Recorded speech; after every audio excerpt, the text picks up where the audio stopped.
Hey everybody, we just got to see an early screening of The Batman, directed by Matt Reeves, starring Robert Pattinson, Zoe Kravitz, Colin Farrell, Paul Dano, Jeffrey Wright, Andy Serkis, John Turturro, and if I'm missing somebody else, I apologize. But yeah, so early screening of The Batman, we'll try and keep it a little bit spoiler-free. Initial thoughts, I liked it. Quite solid. Yeah, it's really good. It's not the traditional superhero movie. No. This one, kind of like how Joker kind of felt like something very different from everything else that was out there.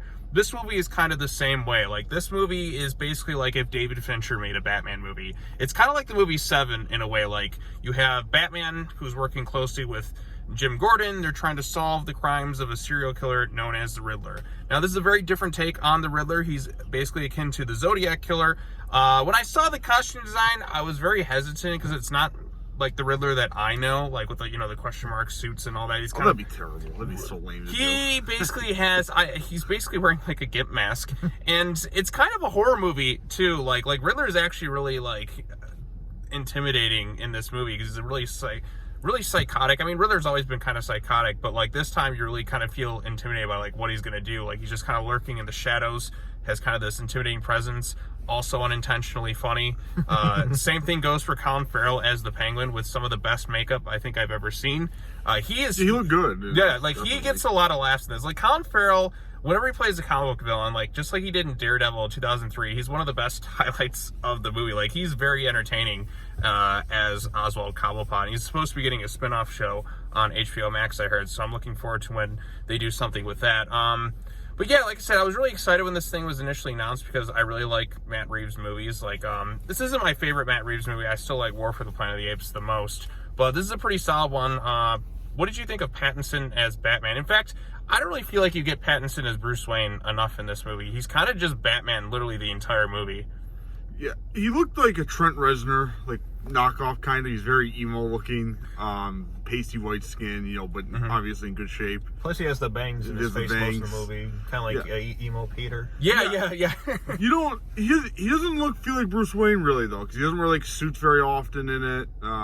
He doesn't feel like a billionaire really throughout the movie. You don't really get much of the Bruce Wayne persona. It's kind of just him as Batman, which is kind of feels something very different, because the other Batman movies at least took time spent, had a distinct personality difference between Bruce Wayne and Batman. This version is, I guess he's going to kind of mold into that, assuming whatever they do with the future of these movies, because he's basically he's Batman pretty much 24/7. He is just, that's his entirety, that's his 100% focus. There's no focusing on the Bruce Wayne side, the philanthropy side, and kind of doing everything else. He's kind of just focused on this case 24/7. He looks like he hasn't slept in months. He's just they say he didn't sleep. Right. But he just kind of maintains that throughout the whole movie. He's like a social recluse, and then when he finally kind of goes outside for a second, I was like, oh, hey, Bruce Wayne. He doesn't really talk much. He's a very quiet, whispery kind of person here. So, like I said, it felt very unique. It definitely has a bit of a horror movie vibe to it. I got a lot of Saw vibes from it. Yeah, there are a lot of Saw vibes to it. This thing, you said you were surprised it wasn't rated R. Yeah, it is not a kid-friendly movie, even though it's PG-13. Right, this is pretty intense. It's very much pushing the boundaries of PG-13 in this thing. They even have a PG-13 F-bomb in it. Exactly, early on in the movie. Like I said, this thing, if you would have told me it was rated R, I could totally believe that. This is more intense than a lot of rated R movies I've seen. It feels like it should be rated R, but somehow got a PG-13 rating. Oh, they have a lot of money at Warner Brothers, I'm sure. Right. I mean, like I said, I've seen movies that, BVS's Ultimate Edition's rated R, and this is way more dark and intense than that R-rated version of that movie. So, like I said, I'm kind of surprised it got away with the PG-13 rating, given, a lot of the disturbing stuff that kind of happens in this thing. It is a long movie. It does take a bit to get kind of going, but once you're kind of, immersed in the world of it, I think it really kind of gives something a little special. Definitely a unique take on the Batman mythos and stuff right here. Like I said, it's a detective story, which is something we never really had in any other Batman movies. Well, and that's what DC is, right? Detective comics. Right. So, you would think, like, finally a detective noir-driven Batman movie. Like, this is something that a lot of people have always wanted to see, and I feel like that's kind of what makes it stand out a bit. And like I say, you got the Riddler there, you got Selena Kyle, who's not quite Catwoman just yet. Like, she's kind of like in the beginnings of that stage. Like, I think she played off, I think they handled that relationship well. It's kind of that will they, won't they, but ultimately they have their differences that kind of push them apart. So I like that aspect of it. And like this new take on Gotham, I'm curious, because like this isn't Batman year 1, this is Batman like year 2, I think they said. So like he's already got an established relationship with Jim Gordon. He works really closely with him. All the actors I thought did pretty well in the film. There's nobody who really I thought was quite bad. Do you have somebody you didn't like, or somebody who stood out to you the most as being pretty good? Or it's hard to say, really. I think everyone did a phenomenal job in it. I thought the Riddler was pretty good. Like, I know Sean unintentionally laughed at him, but he really portrayed kind of like a crazy, delusional man. Right, Riddler was pretty, like, I really like what they did with... Jim Carrey, he's not, let's just say. Right, he's not nearly as over the top as Jim Carrey, but there are moments, like, when he goes, like, pretty crazy. Like I said, he is a pretty intense version of the Riddler that'll definitely freak a lot of people out, I'm sure. I want to see this is going to be like a Batman Returns thing again. I'm so excited for the parents that are going to take their kids to this thing, and then they're going to go see this, like, Jesus, Bobby, what did the Riddler do? Yeah.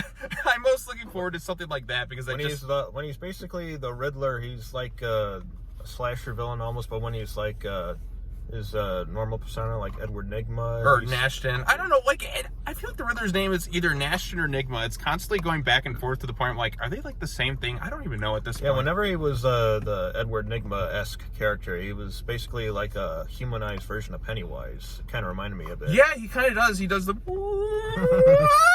and he does like his weird things.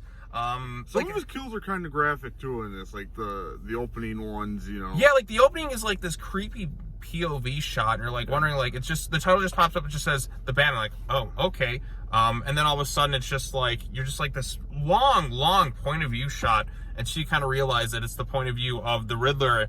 And like I said, they make it like a horror villain with this thing, and like, yeah, you don't really see him like very often in it. You know, they kind of like hide him, you know, behind screens. Right, but his presence is there throughout the whole movie. And like I said, it deals with a lot of the corruption, because Gotham is a cesspool. And like I gotta say, Gotham looks great in this.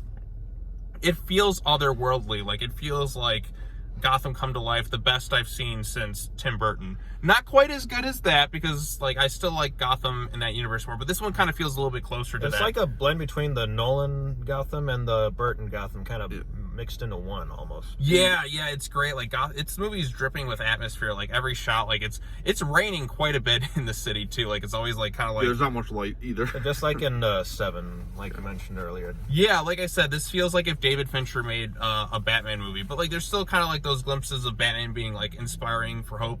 Batman is not a killer in this thing. He gets brutal, but he's not a killer, and he makes sure to establish that in this thing. So this is the only second Batman movie where Batman does not kill somebody. What's the other one? Batman and Robin. Because when you think about it, Batman the movie, he punches that guy and he launches on that platform. On the Adam West one? Unintentionally, he punches one of the goons, who then falls onto like a giant Jack-in-the-Box thing, which launches him out over to the ocean into the arms of an exploding octopus. It's amazing. Tim Burton's Batman definitely killed in Batman Returns. Batman Forever, he throws the coins at Two-Face and he dies. George Clooney's Batman doesn't kill. Batman Begins, oh, hey, Ra's al Ghul, I'm just not going to save you. Knocks Two-Face off, dead. So, Ben Affleck, oh, okay, come on. Like, how many people did he murder? So, what about Dark Knight Rises? Yeah, Dark Knight Rises, well, he's still I think he may have probably killed someone in that by accident. Well, I mean, the Batman, the actor of Batman. So, like, this is the only second Batman who hasn't killed. So, I appreciate that, and I appreciate him being kind of, like, hopeful in that towards the people of Gotham, even though it doesn't really feel like a real exciting, like, change. Like, you know how in Batman Begins, you have kind of the ending that you feel like the city has really kind of changed a bit. This one, you don't quite feel that as much. This is still a really miserable place to live. But there's a lot of damage to the city. There is a lot of damage. And I feel like at this point we should get into spoilers. So I think we've kept pretty vague. But, spoiler section. So, that ending sequence, that's the Joker. that's got to be the Joker as Riddler's cellmate. So But definitely sequel bait. Hey, it does kind of look like Jerome in the Gotham series. right, that's another one. Gotham. He killed in that one too. That's right. He stabbed Alfred, and then Alfred came back to life. Lazarus Pit. But whatever.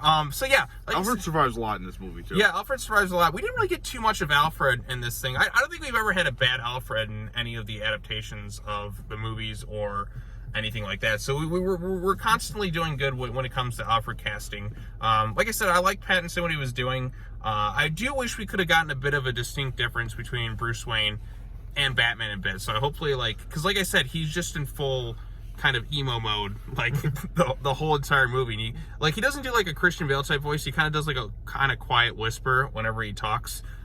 It's not a very funny movie. There's still some moments of levity in there at times. Penguin's really the comedic relief. Yeah, Penguin is there's some great stuff. Like when the Batmobile shows up, it's like you just have like this intensity with it. He's like, "I got you. I take it easy, sweetheart." And then I don't know how Colin Farrell even does like that, like whatever voice he's doing there, but it works. Like I don't feel like I'm seeing Colin Farrell. So yeah, it looked more like a cross between Joe Pesci and Tom Hardy almost. Right, and then a little bit of like Pacino in there, like in Scarface. So like I said, there's some cool stuff with Very mob heavy. Yeah, very mob heavy. This is a very mob heavy movie. So the only other villains you'll get is that the Falcons, Penguin, Riddler, teasing for the Joker. I don't know, because it's kind of like a three-way almost, right? Because Batman's good and the mob's bad, and Riddler's kind of like the chaotic, insane. Right.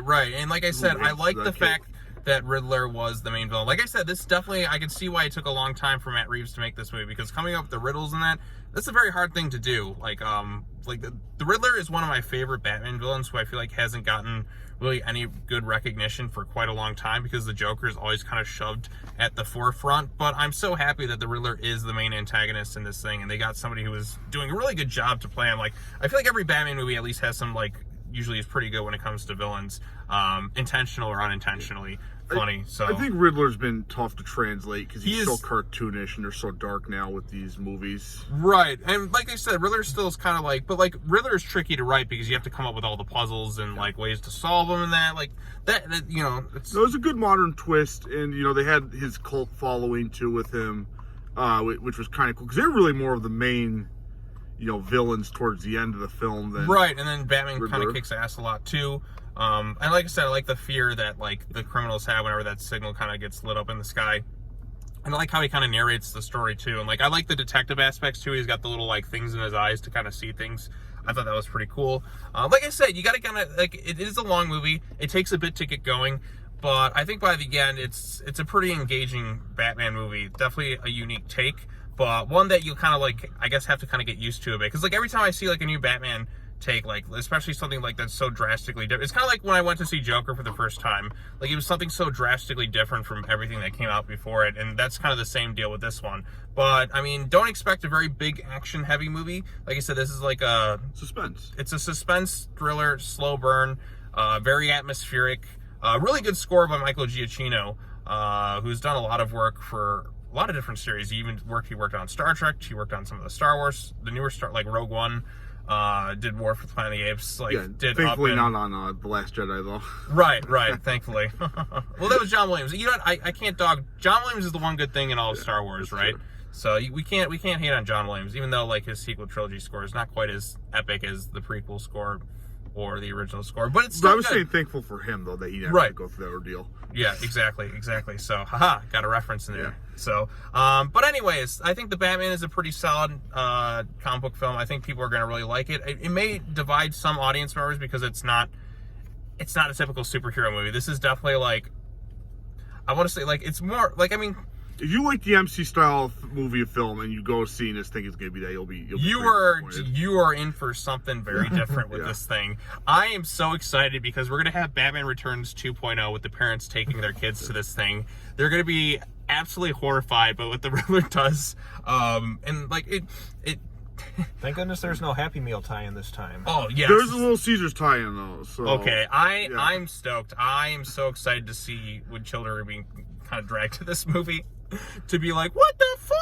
I didn't see any kids there today, did you? I think I saw a few. 2 or 3, maybe? It was mostly like grown adults in there. Yeah, like, this is a very fanboy screening for it sure. was packed. Like, there was no open seats. We were cramped in like this. Yeah, Like, it started off like pretty small, but then near showtime, they started like They pouring also in. gave out free comics. yes, we got the long Halloween stuff. DC Universe. Subscribe now. I don't know if that's a just early release thing or what, but you know, you might get some promo goodies Yes, if you go some early promo enough. goodies. I don't know. I think we got this early screening thing. I don't think they're going to do this for other screenings. But, you know, all things considered, I really enjoyed the Batman. Like I said, it's if David Fincher made a Batman movie. Matt Reeves continues to, like, do what he does best, craft some interesting films. Like I said, it's not my favorite Matt Reeves film. I think War for the Planet of the Apes is still my favorite. But I do think this one's definitely up there. And maybe upon repeat viewings, this one will grow on me. Because like I said, it's a new flavor. You kind of have to get used to it a little bit because it's so distinctly different from all the other Batman films that came before it. I rewatched every Batman movie before this, literally since the weekend. I'm like, oh, I'm going to go from like the 60s up till now. And like I said, directors with their various visions. Two things I did want to point out though. One, did you notice there was like no real origin story? They kind of touched on his dad, but you don't. Right. All over that, I'm which glad kinda because thankful for. the audience just knows at this point. Like, look, everyone knows who Batman is. Just there's no point in telling. If the kid doesn't know, just tell him. Parents died, became Batman. There you go. Was his dad corrupt in like any of the comics or anything, or was that kind of like a new? No, that was kind of like a new concept they kind of toyed with in this thing a bit, which, like I said, may put some people off a little bit. But even Alfred liked it. but even Alfred tries to reiterate, like, hey, this doesn't, like, your dad's still kind of a good man. He just kind of made a mistake because he was trying to protect your mom. So, like I said, it just goes to show, like, the corruption and just the cesspool that is Gotham City. Because it is a cesspool. But it's, like I said, I like the world that they kind of created with this thing. So. Did you notice they didn't show Wayne Manor much either in this? Right, I guess, was that it, or Wayne Tower? I couldn't really I think really it was tell. a tower, Right, wasn't it? I couldn't really tell because it was just so. It didn't seem very big. They didn't like show how he accessed the Batcave or anything. They kind of Right, but like I like the kept it fact that vague. like it just feels like Wayne Tower, like, you know, got the gargoyles and all the statues and that, like the real gothic architecture, the shit that just like I really love. So I like that aspect to it. So The other thing too I noticed too, they made Batman not like cartoonishly perfect in it. He kind of no sells some stuff, but he does screw up on that parachute jump. right. So it's like I said, he's still kind of fine tuning things. I guess because I just watched like the Nolan films, it's like he kind of already had a lot of that stuff kind of fine tuned from the get go. Nolan films are definitely more mainstream, I guess, for like can appeal to a wider audience than I think to this thing, because this is there's gonna be a lot of people put off by this thing, but the people who are gonna love it are really, really gonna love it. So yeah, anything else you two want to add to it? I think we kind of touched on things, talked about all the stuff. Like I said, the story was engaging. Like, you're kind of wondering, like Riddler is behind everything, but you're trying to piece it all together, which is fun and different, because like I said, most Batman films, you kind of just already know where everything's kind of going. It's like, okay, you got to stop the villain, but here it's like you're kind of along the journey trying to figure out what everything is and that along the way, and how it kind of ties back to Bruce Wayne and his origins and stuff. And he kind of stops the villain, right? Like before the climax of it. Right. I guess you could argue like the climax is like this big elaborate one, because like the villain's kind of like stopped a little bit early, but it's still, I think it still works for the most part, because you still get your action. The Batmobile chase was pretty good, although I do wish it wasn't raining constantly in every scene to where you can like see everything that's happening fully. But no, we got to have that rain. It's got to rain. It's got to be dark too. You can't have the sun in the movie either. Right, exactly. So yeah, like I said, a few minor nitpicks. I thought Pattinson did good. I thought Zoe Kravitz was good as Selena Kyle. Standouts, probably Colin Farrell as Penguin is probably going to be a fan favorite. And Riddler, like the new take on the Riddler. And Gordon, I liked Gordon quite a bit in this one. How he just had like, it was just kind of him and Batman, really, just those two kind of working together. And I like that one cop who's like, "Hey, Mr. Wayne," like that guy was cool. Yeah, they did a good job getting not too excessive in the comedic relief, but having some in there. Right. This isn't a very like joke heavy movie, but like there's still kind of moments of levity kind of. I think you gotta put those in there because it got too intense. Otherwise, I think a lot of points. Right. So, but anyways, I think that's all I got to say. What do you score it? I don't know. I think I'll give it a 9.1. I thought it was really good. I think it's a solid entry. I wouldn't give it a 10, but I think like close. Like no, there's 9. only one 10 movie ever, and that's the original Star Wars. No. You. Very Anything solid entry. Okay. Yeah. Very solid. thumbs up for me. I can't give a rating right now. It's a lot to good. process, and I'll definitely have to be seeing it again. Because like I said, it is a long movie, and there's a lot to kind of get into the world and all that stuff. But it is refreshing to get kind of a fresh take in superheroes, because it kind of got stale, you know, especially right. Like I said, this is the most different like superhero movie since Joker. I feel like something just so distinctly out there. Like I got kind of Joker vibes from it, because it was like, oh, this is kind of its own unique take and feels so far apart from like the whole shared universe and like standalone of that. How does this fit in the continuity? This is its own thing. This is its own start to its own little world. So probably Elseworld story. Elseworlds. Think of the multiverse of DC. This is a different story. So, Okay, yeah, that makes sense. all right. Well, that's all I got to say. About 20 minutes Like in. and subscribe. Like and subscribe. Check out the Batman. Cool shit. All right. Peace out, everyone. Adios.